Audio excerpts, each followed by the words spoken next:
북한의 5차 핵실험 가능성이 커지고 있는 가운데 박근혜 대통령이 추가 도발을 결코 용납할 수 없다고 재차 경고했습니다.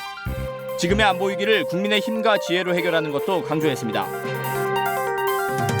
국제사회도 북한의 5차 핵실험 가능성에 우려를 나타내며 이를 저지하기 위한 움직임이 활발해지고 있습니다. 시진핑 중국 주석과 오바마 미국 대통령은 북한에 경고 메시지를 보냈습니다. 한국과 미국이 처음으로 6.25 전사자 유해를 서로 봉환했습니다. 장진호 전투에서 전사한 것으로 보이는 국군 유해 12위와 강원도 양구 백석산 일대에서 발굴한 미군 유해 12위가 고국의 품에 안겼습니다. 시청자 여러분 그리고 장병 여러분 안녕하십니까? 국방 뉴스를 전해드립니다. 박근혜 대통령이 국가안전보장회의를 개최해 우리 정부와 군의 대비태세를 점검했습니다. 박 대통령은 북한이 추가 핵실험을 한다면 동북아의 안보를 흔드는 심각한 도발 행위로서 결코 용납될 수 없다고 강조했습니다. 오상현 기자의 보도입니다. 박근혜 대통령이 국가안전보장회의를 개최해 우리 정부와 군의 대비태세를 직접 점검했습니다. 박 대통령이 NSC 회의를 주재한 것은 올해 들어 세 번째로 북한이 장거리 미사일을 발사했던 지난 2월 7일 이후 81일 만입니다.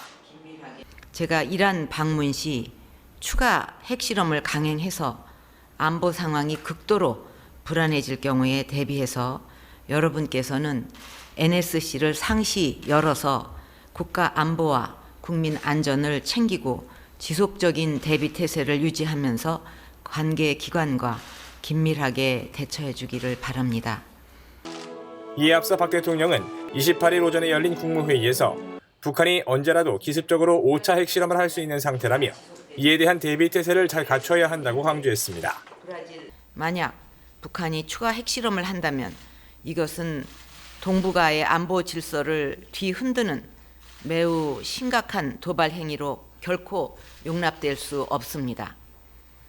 내각에서는 국민의 안전과 국가의 안보 상황을 잘 파악해서 대비해 주기를 바랍니다.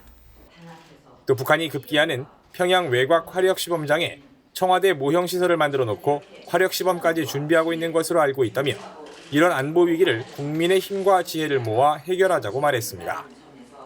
우리는 어려운 때일수록 더 단합해서 시련과 역경을 이겨낸 위대한 역사를 써왔습니다. 국민의 힘과 지혜를 모아 나간다면 지금의 어려움도 충분히 해결해 나갈 수 있다고 믿습니다. 그러면서 국민의 민의에 따라 정부와 국회가 책임감을 갖고 국정을 함께 운영해가면서 국민의 더 나은 삶을 위해 경제 회복에 매진해야 한다고 역설했습니다. 국방뉴스 오상현입니다. 북한이 28일 오전 6시 40분경에 무수단 미사일로 추정되는 발사체 한 발을 또 발사했습니다. 군 관계자는 원산 일대에서 발사된 이 미사일은 발사 직후 수초내에 추락해 실패한 것으로 보인다고 밝혔습니다. 북한은 지난 15일 새벽에도 원산 일대에서 무수단으로 추정되는 미사일을 발사했다가 실패했습니다. 군 관계자는 이와 관련해 북한이 지난 15일 실패를 만회하기 위해 너무 무리하게 재발사를 한 것이 아닌가 싶다며 시험 평가 없이 실전 배치했던 무수단 미사일의 실체가 확인된 것이라고 평가했습니다. 윤병세 외교부 장관이 제5차 아시아 교류 및 신뢰 구축 회의 참석차 중국 베이징을 방문하고 있습니다. 각국 외교장관들과 잇따라 회동하며 북핵 공조를 촉구하는 외교전을 진행하고 있는데요. 한 목소리로 북한의 행동에 경고 메시지를 보내고 있습니다. 윤현숙 기자가 보도합니다. 27일 베이징에 도착한 윤병세 외교부 장관이 왕이 중국 외교부장과 별도 양자회담을 열었습니다. 양국 장관은 북한의 핵과 미사일 위협이 가장 시급한 문제라는 데 인식을 같이 하고 대응 방안을 논의했습니다. 윤 장관은 북한이 추가 도발을 감행할 경우 한중이 함께 중대한 조치를 취해야 한다면서 단호한 대응을 강조했습니다. 28일 제5차 아시아 교류와 신뢰 구축 회의에서도 강한 어조로 북한을 비판하며 아시아 전체의 공동 대응을 촉구했습니다. 유엔 역사상 북한처럼 지속적이고 노골적인 국가는 찾아볼 수 없었다면서 5차 핵실험을 막기 위해 다 같이 노력해 줄 것을 당부했습니다. 국제사회가 단합되고 조율된 입장을 유지하면 북한이 올바른 전략적 선택을 할 수 있을 것이라며 리더십을 발휘해 주길 바란다고 당부했습니다. 시진핑 중국 국가주석도 북한에 경고 메시지를 보냈습니다. 중국은 한반도에서 전쟁과 혼란이 일어나는 것을 용납하지 않을 것이라며 안보리 대북 결의를 전면적으로 완전하게 집행할 것이라고 강조했습니다. 북핵 문제 해결을 위한 대화 재개도 촉구했습니다. 시 주석은 한반도 문제를 조속히 대화와 담판의 궤도로 복귀시켜 동북아의 장기적 안정을 실현해야 한다고 말했습니다. 세르게이 라브로프 러시아 외무장관도 북한은 망상에서 깨어나야 한다고 강조했습니다. 한반도에서 진행되는 상황 전개에 심각한 우려를 표하면서 북한의 핵강대국 위상 시도를 적극 반대한다고 강조했습니다. 버락 오바마 미국 대통령도 현지 시간으로 26일 북한을 맹비난했습니다. 우리는 분명히 우리의 무기로 북한을 초토화할 수 있지만 바로 옆에 핵심 우방국 한국이 있어 군사적 행동을 하지 않고 있다며 강력 경고했습니다. 특히 북한 김정은은 매우 변덕스럽고 무책임하다고 비난하면서 북한의 잇따른 도발을 중대한 도전으로 규정하기도 했습니다. 미국이 북한을 겨냥해 공격 가능성을 언급한 것은 처음으로 북한에 상당한 압박으로 작용할 것으로 보입니다. 국방뉴스 윤현수입니다. 국방부와 미래부가 제1회 창조국방 ICT 기술장비 전시회를 성황리에 마쳤습니다. 네, 우수 중소기업들의 적극적인 참여로 창조국방의 기반을 강화하는 계기가 됐습니다. 강경일 상사의 보도입니다. 지난 26일부터 27일까지 진행된 이번 행사는 150개 우수 ICT 중소기업과 민관군 ICT 관계자 1,500여 명이 참석한 가운데 진행됐습니다. 6개 세션으로 나눠 진행된 세미나에서는 국방부의 ICT 중소기업 육성 정책 소개를 시작으로 중소기업 우수 장비 소개와 국방사업 분야 우수 사례 발표 등 ICT 중소기업의 최신 기술 동향들을 설명했습니다. 특히 사물 인터넷 체제를 기반으로 한 훈련병 관리 체계와 지능형 CCTV 기술 소개, 사이버 위협의 향후 전망에 대한 발표가 이어지면서 세미나에 참석한 이들의 이목을 집중시켰습니다. 사이버보안을 책임지고 있는 미래부와 국방부가 이렇게 뜻깊은 행사를 가지게 된 것을 정말 반갑게 생각하고요. 두 부처가 서로 이 사이버보안의 가장 중요한 이슈인 인력 양성, 그런 범부처 공동 R&D를 통한 공동 기술 개발, 그리고 우리 기업들이 해외로 진출할 수 있도록 같이 지원하는 방안에 대해서 계속 최선을 다해 나가겠습니다. 세미나와 함께 진행된 전시회에서는 통신 전산 장비와 사물 인터넷, 웨어러블 기기, 정보 보안 솔루션 등 6개 분야의 150여 개 업체에서 기술 장비를 전시해 국방과 공공 ICT 분야 수요자들이 제품을 직접 비교하고 체험할 수 있어 눈길을 끌었습니다. 정보통신 장비로서 정보보호 분야라든지 보안 관련된 거에 관심이 많았었는데 이번 전시회에 올 수 있게 되어서 큰 영광이었고 앞으로도 이런 전시회가 활성화되고 또 홍보가 많이 되어서 국가 안보에 좀 더 도움이 될 수 있었으면 좋겠습니다. 한편 국방 사업 분야의 진출을 희망하는 중소기업을 지원하기 위해 군의 정책, 조달, 기술, 소요 등 4개 분야에 대한 컨설팅이 진행돼 참여 업체의 큰 호응을 얻었습니다. 국방부 사업 설명회에 나가서 제가 어떻게 하면 국방부에 제안할 수 있는지에 대해서 이런 신기술 검토에 대해서 제가 질문을 했었는데요. 이런 전시회가 열려서 제가 여기에 와가지고 이런 컨설팅도 받고 국방부에 제안할 수 있는 길을 열어주셔서 정말 감사하게 생각합니다. 이번 행사는 미래부와 협업을 통해 민관군이 함께하는 행사를 최초로 개최한 점과 최신 정보통신 기술을 활용한 국방력 강화는 물론 우수 ICT 중소기업들의 국방사업 분야 진출 기회를 확대하는 성과가 있었습니다. 국방부와 미래부는 중소기업의 요청에 따라 ICT 기술 장비 전시회를 개최하게 되었습니다. 앞으로도 공공부문과 국방부문의 정보화 사업의 공개를 위하여 미래부와 지속 협조하도록 하겠습니다.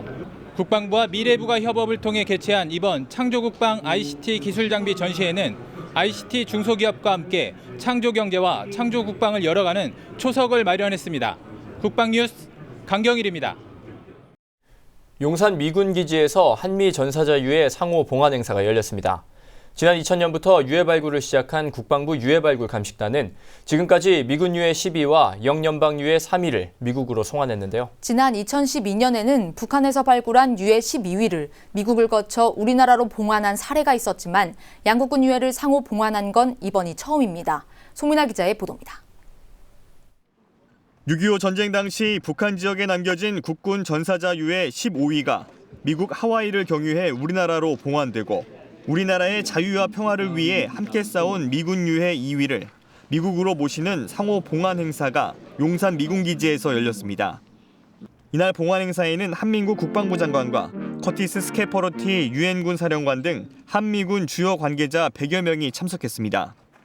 타국의 어느 산골짜기 차가운 땅 속에 예루히 계시다가 이제야 비로소 조국의 따뜻한 품에 안기게 되었습니다. 고인들의 숭고한 희생에 추모와 존경, 감사를 전하며 머리 숙여 삼가 고인들의 명복을 빕니다. 국군 유해 발굴 감식단은 우리 국군 유해 15위를 평안도 구장동 전투와 함경도 장진호 전투에 참전했던 국군 전사자로 추정했습니다. 미 전사자 유해 2위는 강원도 양구 백석산 일대에서 미군 인식표와 함께 발굴했습니다. Today we pay tribute to the courageous deeds and ultimate sacrifice of the warriors before us as they prepare for their final journey home. As we stand in their shadow, we hope that their return brings a sense of peace and closure to their devoted families. 6.25 전사자 유해 발굴 사업단은 지난 16년 동안 국군 전사자 9천여 위를 발굴했으나 아직 비무장지대 이북 지역에 4만여 위와 남한 지역에 8만 4천여 위가 묻혀있을 것으로 추정하고 있습니다. 미군 전사자도 아직 8천여 위가량을 찾지 못한 상황에서 이번 상호 봉환 행사가 처음으로 열려 앞으로 한미 유해 발굴 사업에 진전을 가져올 것으로 기대했습니다. 오늘 이 행사를 통해서 한미 6.25 전사자 유해 발굴 사업이 더욱 긴밀하게 협조를 강화하고 한미 동맹을 더욱 굳건히 하는 데 큰 디딤돌이 되리라고 확신합니다.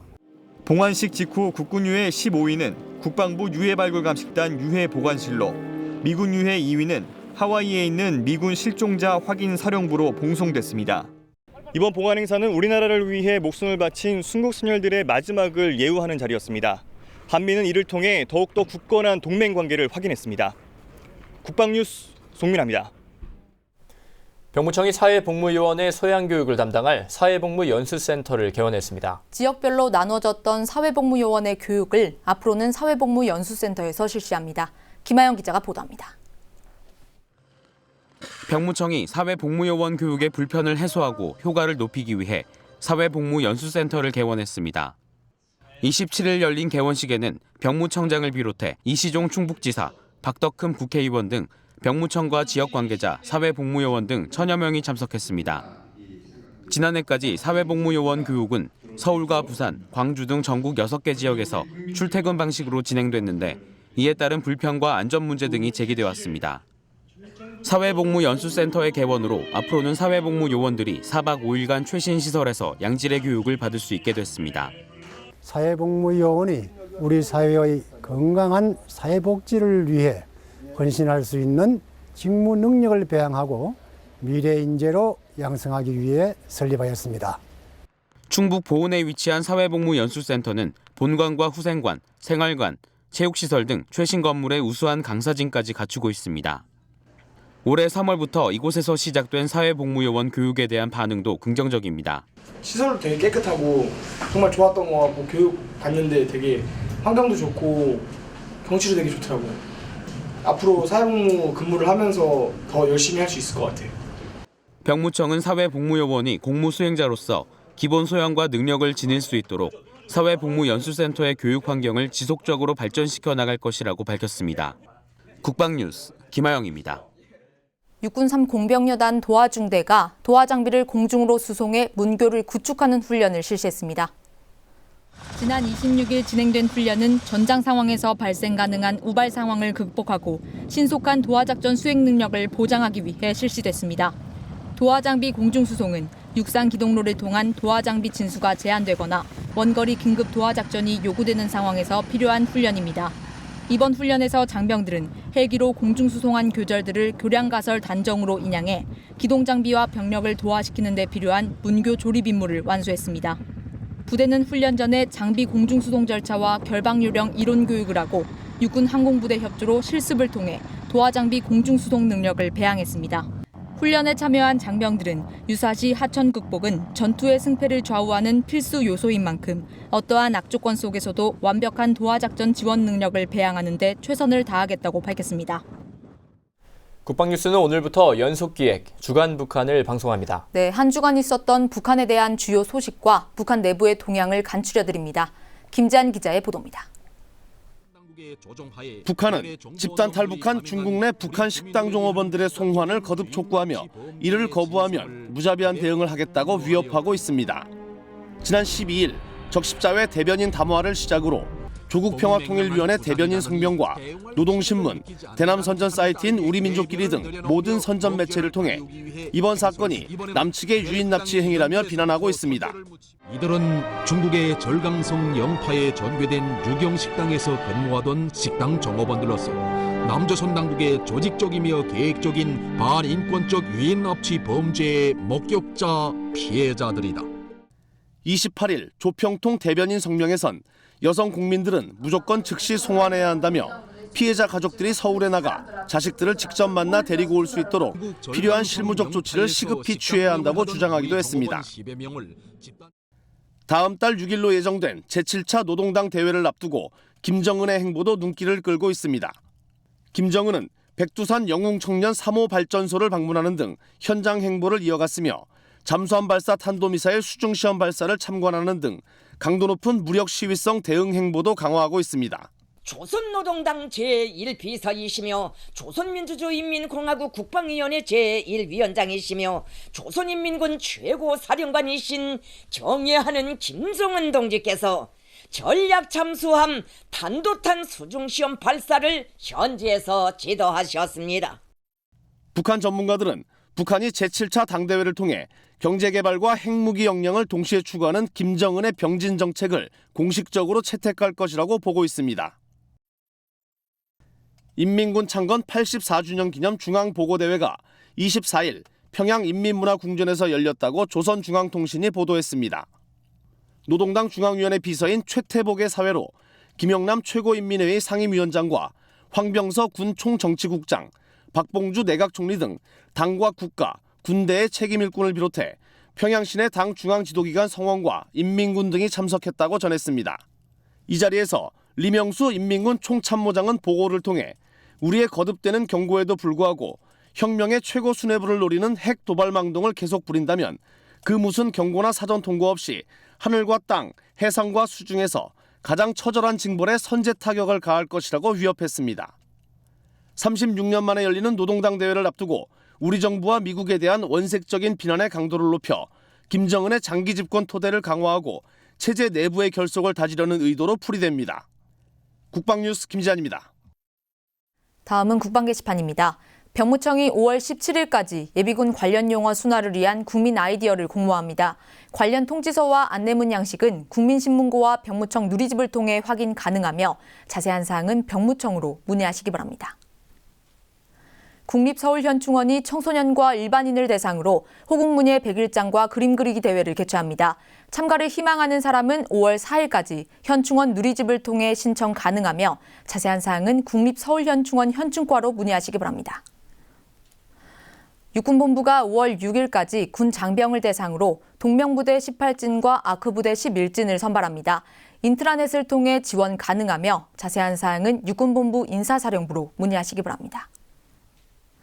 육군 3사관학교가 5월 31일까지 4년제 대학생과 전문대 졸업 예정자를 대상으로 54기 정시생도를 모집합니다. 인터넷을 통해 지원 가능하며 자세한 사항은 육군 3사관학교로 문의하시기 바랍니다. 북한의 5차 핵 실험 가능성이 커지고 있는 가운데 박근혜 대통령은 NSC를 개최해 대북 대비태세를 강조했고 국제사회도 북한에 대한 압박 수위를 높이고 있는데요. 이런 시기에 북한은 28일 무수단 미사일로 추정되는 발사체를 발사했습니다. 굶주리고 있는 주민들은 아랑곳하지 않고 핵과 미사일 개발에만 혈안이 된 북한. 도대체 꿍꿍이 속은 뭘까요? 국방뉴스를 마칩니다. 시청해주신 여러분 고맙습니다.